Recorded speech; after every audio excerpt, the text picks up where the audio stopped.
Сте размислувале ли некогаш да бидете фрилансер? Ако да, тогаш сигурно сте ги поставиле прашањата. Кај ќе најдам клиенти, на која платформа да се закачам, како да ми изгледа профилот, како ќе ми платят, колку ќе ми платят, како да ги добијам парите, треба ли да пријавам данок и така натаму. Ова се нормални прашања на кои што најдобро е да ни даде одговор некој кој што веќе го поминал сето тоа, некој со фриленсерско искуство. Токму затоа во денешната епизода на Newbiz Екатерина Смилева Божиновска ја напуштила новинарската кариера за да влезе комплетно во фриленсерските води, а денес веќе и гради специфичен бизнис модел на платформата Fiverr.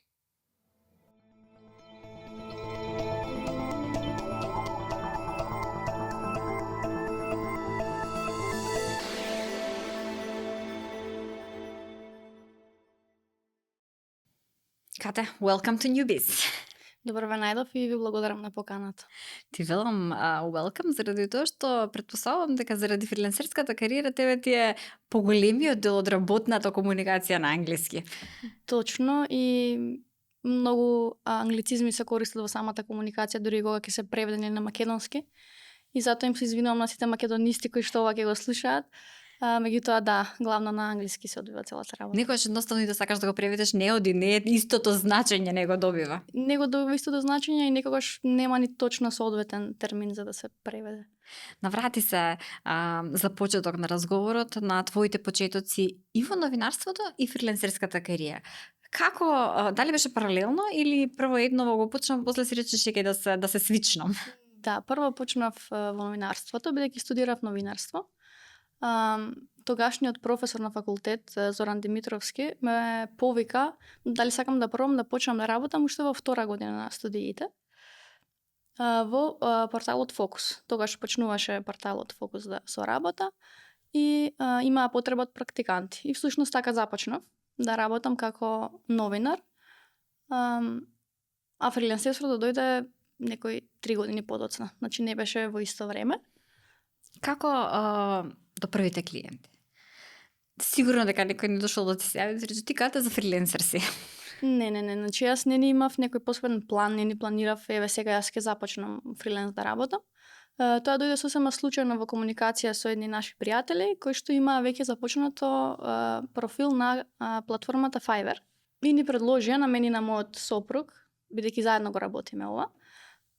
И ние си рековме ајде да пробаме, меѓутоа немавме некои конкретни вештини кои што тогаш можевме да ги нудиме на платформата. Мојата професија имаше некоја блискост да речеме со копирајтинг, social media маркетинг, додека мојот сопруг работеше како видеоедитор. И тука најдовме некоја поврзаност и одлучивме да почнеме да нудиме услуги од областа на social media маркетинг, односно поточно креирање на содржини, content creation. Го направивме профилот на Fiverr и нели до првите клиенти најтешко да се дојде. И поради тоа моравме да почнеме со некои од оваа перспектива смешни цени тоа време. Тоа беше 2019 година кога започнав. Како изгледаше тој процес? Што да ставам на профилот? Ова да го ставам или да не го ставам, вака да го напишам, така да го напишам? Што ве прашуваа најчесто тие што ви пристапуваа со проекти или вие ги бркавте тие што имаат проекти па се нудевте сами? Така, бидејќи оваа платформа функционира на принципот клиентите да пристапуваат кон фриленсерите. Многу е важно да се направи добар профил и добри пакети со понуда на услугите. За да успееме тоа да го направиме, ние многу истражувавме како изгледаат профилите на оние кои што се веќе многу успешни на платформата. Особено нели во областа на social media маркетинг. И така доаѓавме до конкретната содржина, што да ставиме, како да ни изгледа сликата, како да се представиме. Но се разбира дека моравме да почнеме скромно, бидејќи како нов селер или продавач на платформата, пред се ти пристапуваат мали клиенти, односно многу мали бизниси кои што и често и самите не знаат што точно им треба.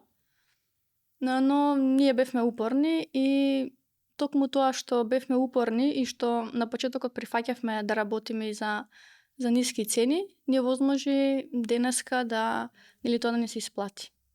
Што значи да не се исплати? Дали тоа има ли некој момент каде што се случил пресвртот во смисла ова е клиентот или ова е проектот после кој што експлодиравме? Не можам да кажам дека тоа беше конкретен клиент, пред се тоа беше квантитетот, односно бројот на клиенти кои што месечно ги добивав. Бидејќи на Fiverr се работи воглавно на кратки проекти, многу е важно да се стигне до што е можно поголем број на клиенти и проекти во текот на еден месец. Ние кога стигнавме до некоја одредена месечна заработувачка која што беше задоволителна, одлучивме прво сопругот да се даде отказ од неговата редовна работа, а јас продолжив да работам уште неколку години паралелно во новинарството. Да се навратам малку наназад, додека работев новинарство, во меѓувреме почнав да работам и како PR, бидејќи некако не ми беше доволна таа некоја просечна македонска плата во тоа време и работев паралелно PR координатор во една невладина организација и новинар во Фокус. Така што работниот ден ми беше од наутро од 8 часот до навечер до 10. Тоа траеше некои 4 години. Како ги селектиравте во фаза кога веќе сте етаблирани, кога сте познат со многу проекти, продавач на услуги на платформата, како селектиравте после на што сакате, на што не сакате да работите, што е за вас, што не е за вас? Па пред се уште при самиот иницијален разговор со клиентите, со тек на време учиш да ги процениш. За каков клиент станува збор? Дали може да биде комплициран, да има барања кои што излегуваат од договорот. Тоа ни беше многу важно. Со тек на време навистина успеваш да донесеш точни проценки за клиентите и се разбира почнавме да се фокусираме на поголеми клиенти. Раскажи ми за проект што мислиш дека би бил фантастичен, одличен, многу се гордееш и оној кој што сметаш дека би бил тежок фейл. Не размислив за ова. да се обидам да ми текне. Па може би најуспешен проект ни беше една компанија која што работеше на организација на венчавки во Америка. Работевме content creation, статични постови, рилови, копирайтинг, целосна кампања. Така што ние бевме задолжени за ребрендинг правеше компанијата, ние бевме задолжени откако ќе се направи тој ребрендинг, ние да ги поставиме нивните содржини на социјалните мрежи.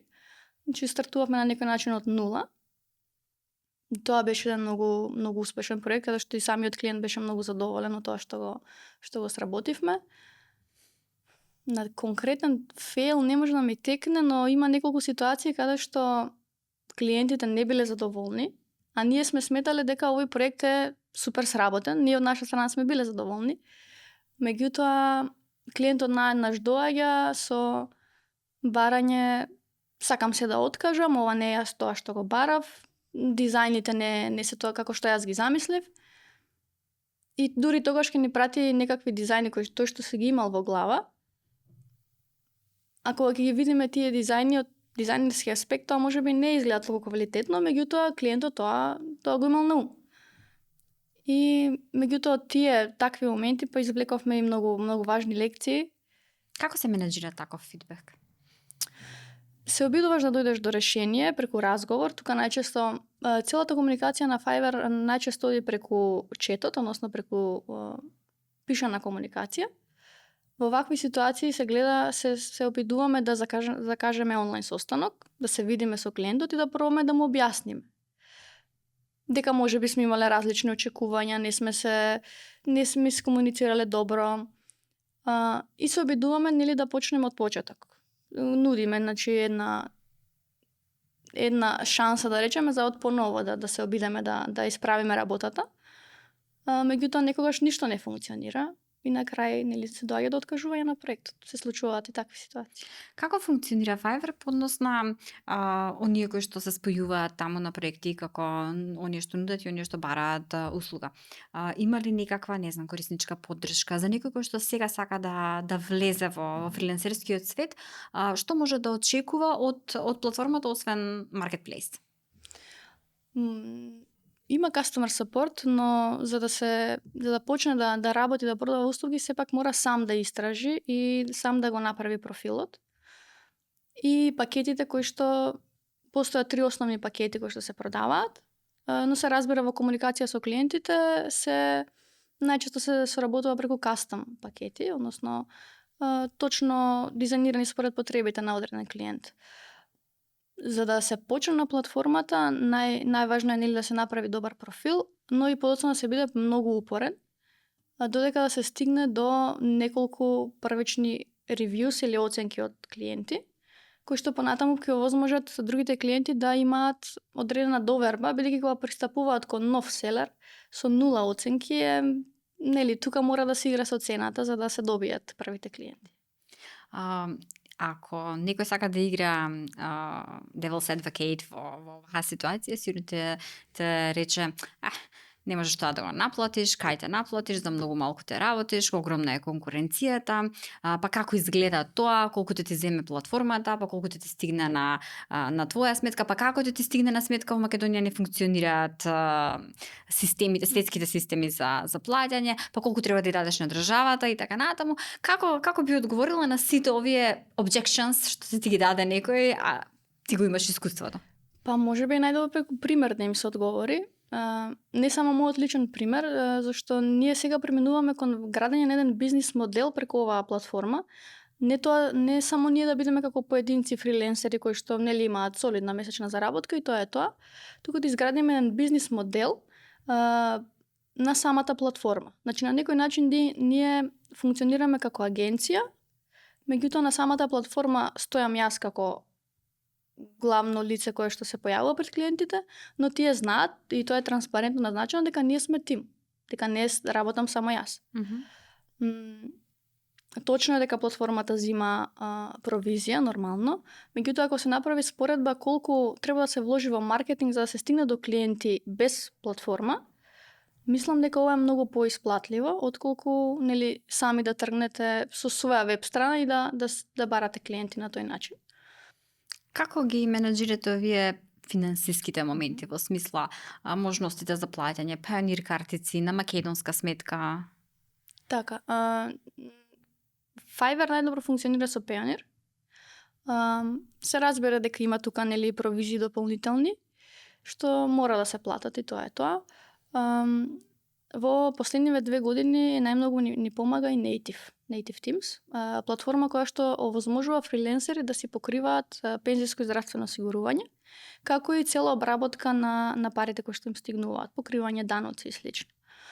Тоа сигурно го леснува целиот процес многу. Да, многу го леснува, бидејќи се треба сами да правите, па нели треба и да научите што се треба да се покрие, но генерално за некој што сака да почне да работи на оваа платформа, може да се исплати нели доколку биде упорен.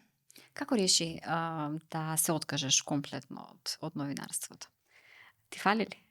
Па на моменти има кога ми недостасува, да, токму за тоа и пред одредено време се активирав на LinkedIn да почнам да пишувам, односно да продолжам да пишувам, бидејќи јас работев во пишан медиум и пишувањето често ми недостасува.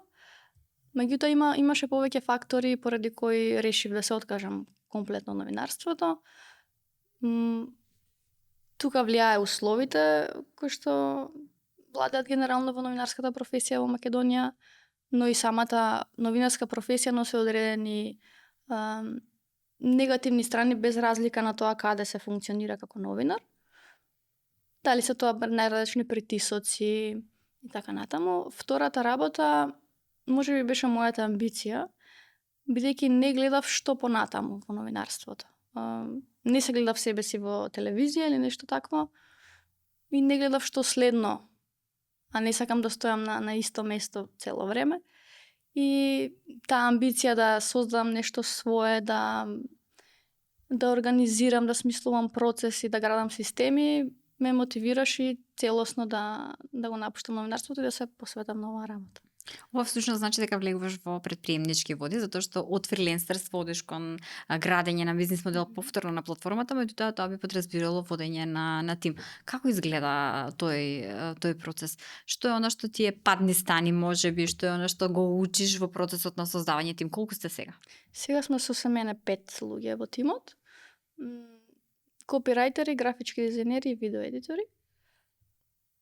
И мислам дека тимот е доволен, меѓутоа можеби тоа е еден од најголемите предизвици со кои што се сочуваме, како да се дојде до вистинските луѓе.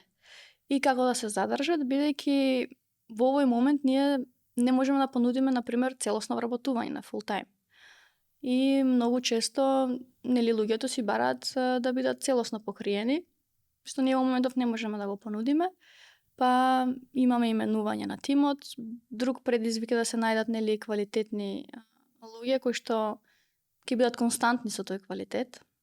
Нели, вака на прва на LinkedIn сето тоа многу убаво звучи и е представено одлично, меѓутоа кога ќе почне работата да функционира, испливуваат некои други работи на површина. И токму сега сме во таа фаза каде што работиме на развивање на тој систем и поставување на процесите, за да може тој модел да функционира. Само македонци сте или има простор некој од страна да ви се вклучи, независно што не сте тука сите? Да, не сме ограничени во однос на тоа, меѓутоа сега сме само од Македонија во тимот. Претходно сме имали од Србија, меѓутоа во главно од Македонија. Бидејќи не е најлесно за пронаоѓање и стигнување до луѓето. Ако треба да направиш една листа за и против фриленсерството и за и против новинарството, како би изгледала таа листа? Што е на едната, што е на другата страна? Па ако почнеме од фриленсерството, например, прво што ми паѓа на ум е организација на сопственото време. Тоа значи дека можам да поминувам сега еве во овој случај повеќе време со детето дома, да работам додека спие навечер, не сум ограничена, можам кога сакам да отидам на прошетка во парк, не тоа само да биде за викенди. Втор аспект се финансиите, нели секако. Трет аспект можеби е таа желба, тој драйв за, бидејќи работиш за себе, цело време да се надградуваш, да го градиш системот. Тоа е нешто што ми исполнува и многу често додека работам на тоа, не го гледам како работа. Не чувствувам дека работам, сега треба да седнам и да работам, туку тоа во текот на денот ми се провлекува некако. Негативни страни, организација на времето, меѓутоа исто така немање на фиксно работно време, што значи дека некогаш и цело време работиш. Не знаеш, нели, до 4 ќе завршам, потоа сум слободен, тоа го нема. Ако некој клиент ти пише навечер во 9 и си решил можеби нема да работам, ама се да му вратам, нели, зашто да се чека. Тоа е единствена негативна работа што ми текнува. Во однос на новинарството има повеќе. Како што кажав, условите, одредени притисоци кои... Јасно ни е каква е медиумската сцена во Македонија, меѓутоа што е за? Што е за кога станува збор за новинарството? Еве го напушти, а можеби те му се вратиш. Па да, не знам, ама доколку имате желба тоа да го работите, тоа е таа некоја... Има ли простор да го смениш светот со новинарската работа или е само идеал кој што онака си го чуваме и си мислиме аха можеби, ама не баш? Кога почнував и кога одлучив да студирам новинарство, мислев дека може да се смени. Ако не светот, нели некои процеси тука во државата. Но со тек на време сватив дека не е тоа така баш лесно, дека тоа е некој утописко размислување кое што не знам дали е можно или промените се случуваат премногу споро. Тоа е едниот сегмент. И од друга страна си реков, малце себично одлучив да размислувам, зошто јас да бидам таа што ќе ги трпи сите тие негативни работи кои што ги носат промените. Си имала ли ситуации, сега да те вратам на кариерата, затоа што фокус е пред се ньюс медиум кој што покрива и политички и случувања во судство, хроника и така натаму. Си имала ли ситуации каде што си имала притисоци, ти лепеле етикети, што е оно што колку год да сакаш да го изменаџираш те повредило? Директно можеби не, меѓутоа се случило да има, бидејќи во последните години почнав да работам истражувач по новинарство. Се случило да има јавувања, например, кои што на почеток се на пријателска база. Чисто да ве предупредиме, нели нема тука никакви директни закани, меѓутоа за да ти направат подсвесно, нели, некој притисок или ова што сте го напишале, нашиот правен тим го разгледува, да видиме дали е, нели се како што треба, дали тука ние некако сме оштетени.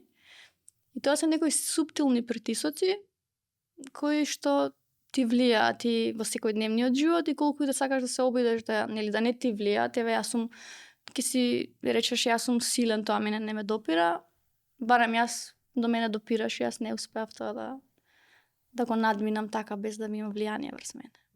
Е сега, тоа е еден тип на притисок, ама друг па бери многу гајлиња кога си вработен некаде. Во оваа сега ситуација што имате, зборуваме малку како ги израционализиравте, затоа што двајцата влегувате во потфатот, не е дека еден има стабилна работа од која што ти стигнува на први плата, па другиот прави поризичен потфат, туку двајцата сте во истата приказна. Како ги рационализиравте и ги промисливте ризиците на претприемачкиот живот во услови кога сте со мало бебе?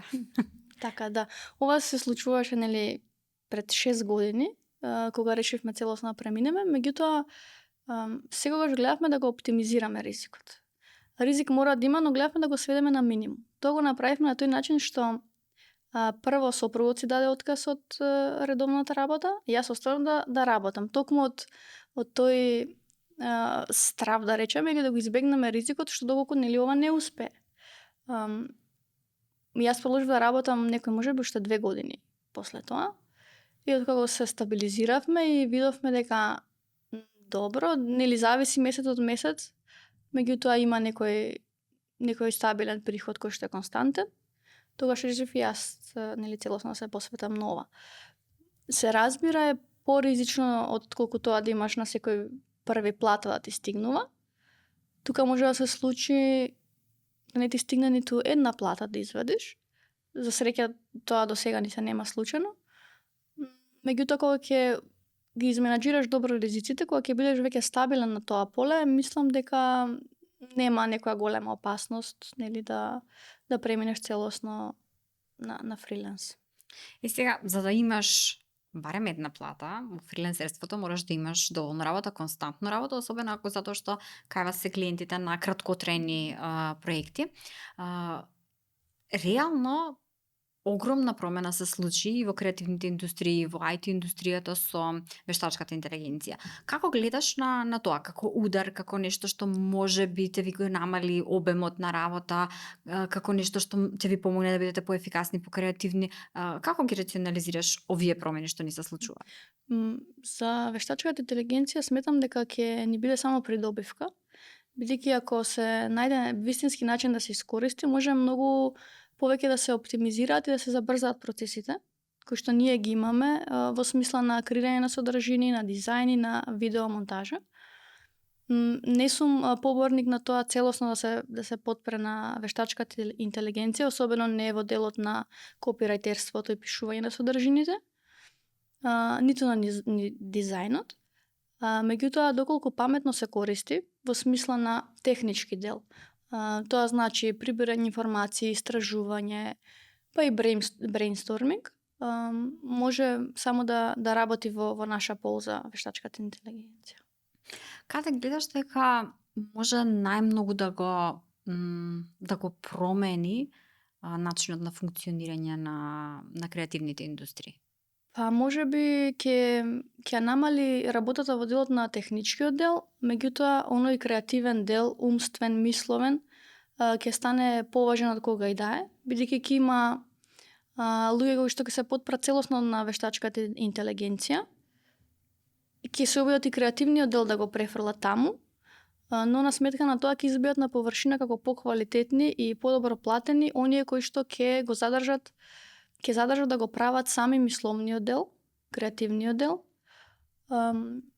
каде што ќе има повеќе емоција во содржините. Мислам дека тука ќе се направи разликата најмногу. Имате ли вите клиенти што велат, можам јас ова сам да си го направам на ChatGPT? Има, се разбира. За среќа се ретки, меѓутоа се случувало и тоа. Или можам јас да си купам followers за $10, нели, при тоа не знаејќи дека тие не се реални профили, нема да донесат ништо добро во аспект на продажби и слично. Меѓутоа и на нив се обидуваме да им објасниме која е разликата. Кои се оние барања што ги добивате сега во овој период од типот на слушнал, недослушнал, видел дека нешто може да се направи со некоја алатка, па не знам, искористете го ова за тоа да ми направите. Има ли такви ситуации? Колку се онај наплив на информации за не знам чуда може да се прават со алатките со вештачка интелигенција ви носи нереални можеби барања? Па имаше едно така најекстремно барање во однос на видеата, креирање на рилови. Барањето беше дали ќе може јас да ви испратам слика од мене и вие со помош на таа слика да креирате видеа, односно како јас да зборувам, нели мој аватар да креирате и тој аватар да ги зборува сите оние содржини едукативни кои што јас сакам да ги споделам со публиката. Тоа можеби во скоро време ќе биде возможно ли да се направи, меѓутоа ние од друга страна па не нудиме такви услуги, ние сме концентрирани на тоа ние да ги продуцираме самите видеа, дизајн и така натаму. Тоа било единствено барање кое што ми текнува така Ова што ми го кажуваш ние да ги продуцираме, особено за видеото, што значи тоа? Ако клиентот ти е, не знам, да речеме во Норвешка, ви праќа видеоматеријал или му кажувате што треба да усними, па потоа вие го едитирате? Да, доколку клиентот е спремен да се снима себе си или да сними материјал, тоа е најдобрата опција да ни обезбеди нели снимен материјал кој што ние потоа ќе го едитираме, ќе додадеме текст, транзиции и така натаму. Меѓутоа најголем дел од клиентите, бидејќи работиме со мали и средни бизниси, не се подготвени на таков чирко, бидејќи тоа има дополнителен трошок. Затоа ние им нудиме креирање на видеа со користење на сток футич најчесто, кој што ние потоа го едитираме, анимирани видеа, текстуални видеа, тоа така најчесто функционира работите. А инаку најголем дел од клиентите со кои што работиме се од САД. Што е оно што го гледаш како тренд во содржината за социјалните мрежи, во оно што доправате се консумирате биде интересно? Па мислам дека главна улога ќе игра оној сторителинг кој што би бил по-човечки, со повеќе емоција, споделување на лично искуство. Мислам дека тоа ќе ја направи разликата. И како втор сегмент можеби концентрација на микроинфлуенсери. Мислам дека тоа веќе е тренд, е започнат. Ако доскоро се одеше на тоа нели инфлуенсерот има што е можно поголем број на следачи на социјалните мрежи, во иднина тоа ќе бидат микроинфлуенсери кои што влијаат точно на одредена публика која што му е потребна на клиентот. За крај ти поставам едно HR-ско прашање. Каде се гледаш за 5 години? Па се гледам на Секако имајте го предвид се она што сега се случува кога градите. Така, се гледам на истата платформа, на Fiverr, меѓутоа со добро развиен бизнис модел кој што ќе ми овозможи тој модел да функционира и без мое присуство. Тогаш ќе можам да си кажам дека ова е успешен бизнис модел, функционира. Тоа значи дека јас, например, кога ќе одам на одмор, нема да треба да го носам лаптопот со мене и да работам, а работата ќе тече со ист квалитет како јас да сум присутна. За да се постигне тоа, главен е нели да се изгради добар тим, квалитетен тим и да се точно се дефинираат сите процеси во целата фаза на работење. Тоа е некоја моја визија во моментов и од скоро нели работиме на остварување на таа визија. Ти имате многу работа во следниве 5 години. Точно. Ти благодарам за разговорот и посакувам многу успех.